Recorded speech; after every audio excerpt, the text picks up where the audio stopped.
A single scream slices through the icy silence of Pembroke Castle, echoing down stone corridors and drowning out even the winter wind.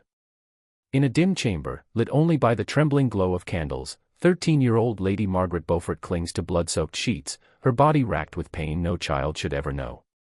The midwives, faces drawn and pale, murmur desperate prayers in Latin as they work, their hands trembling in the flickering light. Outside, snow buries the world in white, but inside, the air is thick with fear and the metallic scent of blood.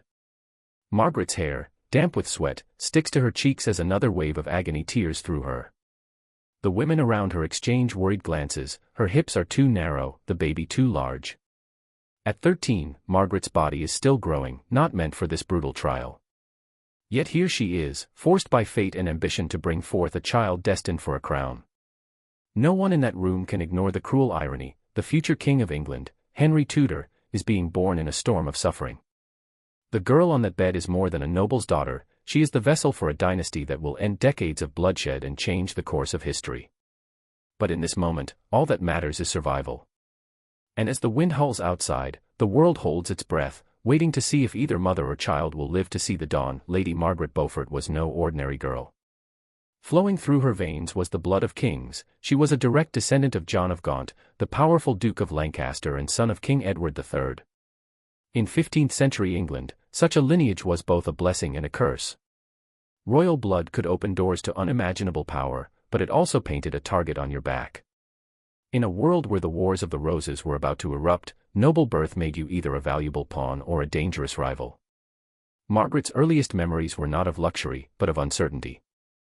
She spent her childhood in the gardens of Bletsoe Castle, a place where laughter was often shadowed by whispers of court intrigue. Her father, John Beaufort, Duke of Somerset, had once commanded armies in France, but his fortunes crumbled after a string of military disasters. Some said the shame drove him to take his own life, others whispered of poison, a common fate for nobles who fell out of favor. The truth was never clear, but the loss haunted Margaret's early years. Her mother, Margaret Beauchamp, understood the brutal rules of survival in a world where alliances shifted like sand. For young Margaret, the death of her father was more than a family tragedy, it was a lesson in the dangers that came with her name.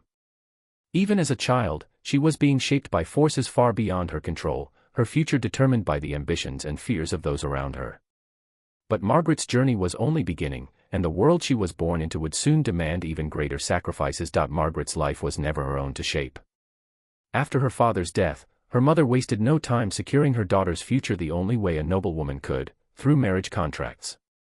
At just 6 years old, Margaret was betrothed to John de la Pole, the son of the powerful Duke of Suffolk. The arrangement was meant to bind two of England's most influential families, a promise of security in a world where alliances could mean survival. But in the ruthless game of politics, nothing was certain. The Duke of Suffolk's fortunes collapsed almost overnight. Accused of treason and blamed for disastrous negotiations with France, he was murdered while crossing the English Channel, dragged from his ship and executed in a scene so brutal it sent shockwaves through the nobility. The betrothal, once a symbol of hope, became worthless in an instant. For Margaret and her mother, it was a harsh lesson: in this world, security was an illusion, and loyalty could vanish with a single stroke of a sword. Yet, the need for powerful allies never faded. Margaret's next engagement came swiftly, this time to Edmund Tudor, Earl of Richmond. The Tudors were newcomers to the royal stage, their legitimacy questioned by many, but they had something more valuable than ancient blood: King Henry VI's favor. At just 12, Margaret was married to Edmund in a ceremony heavy with political meaning and light on personal choice. She was still a child, barely understanding the vows that would bind her to a destiny far beyond her years.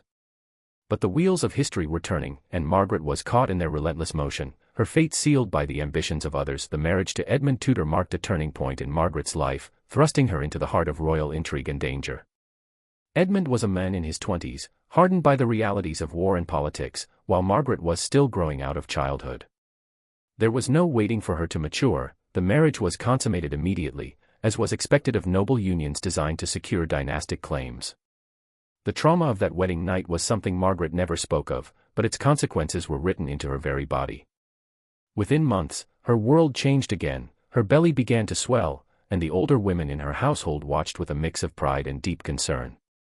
Pregnancy at such a young age was perilous, and Margaret's mother, who had been 18 when she gave birth, knew the risks all too well.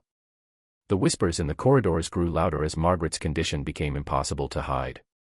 Some saw the promise of a future heir, while others feared for the life of a girl forced into motherhood before her time. But fate was not finished testing her. As Margaret's pregnancy advanced, news arrived that would shatter her fragile sense of security. Edmund, campaigning in Wales against the Yorkist threat, was captured and imprisoned under mysterious circumstances. Some accounts claim he was betrayed by his own men, others suggest he fell victim to disease in the squalid conditions of his captivity.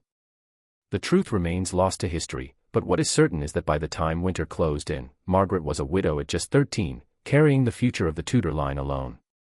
The world around her was growing darker, and the dangers she faced were only with Edmund gone. Margaret's world narrowed to a single, desperate focus: survival for herself and her unborn child.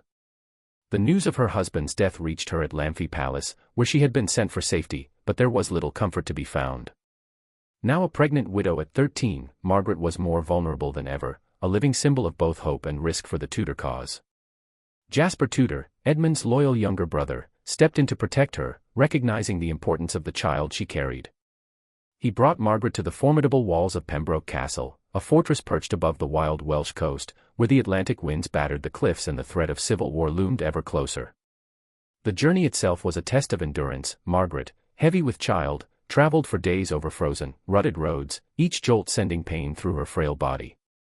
The castle's physician, Dr. Lewis Kellyan, examined her with growing concern, warning Jasper that Margaret's narrow hips and the baby's size made the coming birth a dangerous gamble.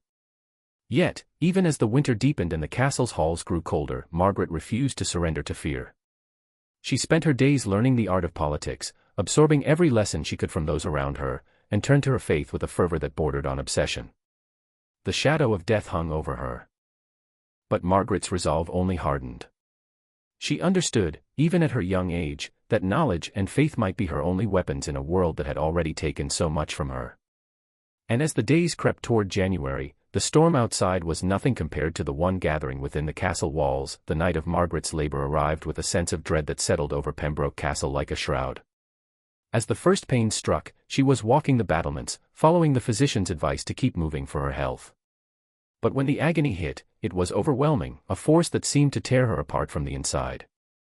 The midwives, seasoned by years of experience, exchanged silent, fearful glances.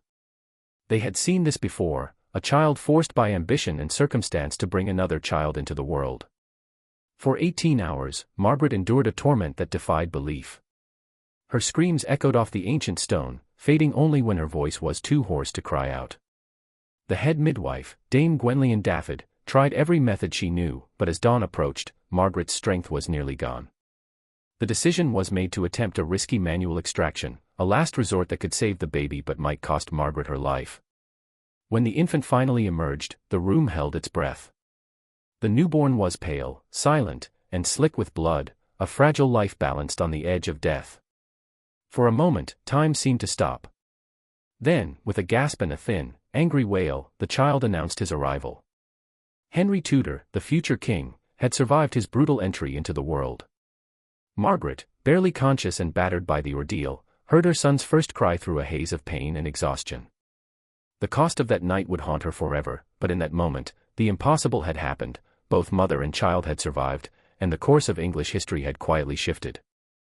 The aftermath of Henry's birth left Margaret forever changed. The physical damage was severe. Dr. Kellyan, examining her in the days that followed, found injuries so extensive that he quietly told Jasper Tudor she would never bear another child. At just 13, Margaret's childbearing years were over before they had truly begun. The pain lingered for months, each movement a reminder of the night that nearly killed her. Yet, if her body was broken, her spirit was not. As she slowly recovered, Margaret's determination only grew sharper. She understood that her son was now the last hope for the Lancastrian cause, a living symbol of a dynasty's survival. Refusing to be sidelined by her injuries, Margaret threw herself into the world of politics with a focus that startled even her closest allies. She studied the shifting alliances and betrayals that defined the Wars of the Roses, learning to navigate a landscape where trust was rare and danger was everywhere. Her faith deepened, too, becoming a source of strength and purpose. Margaret's devotion bordered on obsession, but it gave her the discipline to endure the isolation and uncertainty that followed Henry's birth.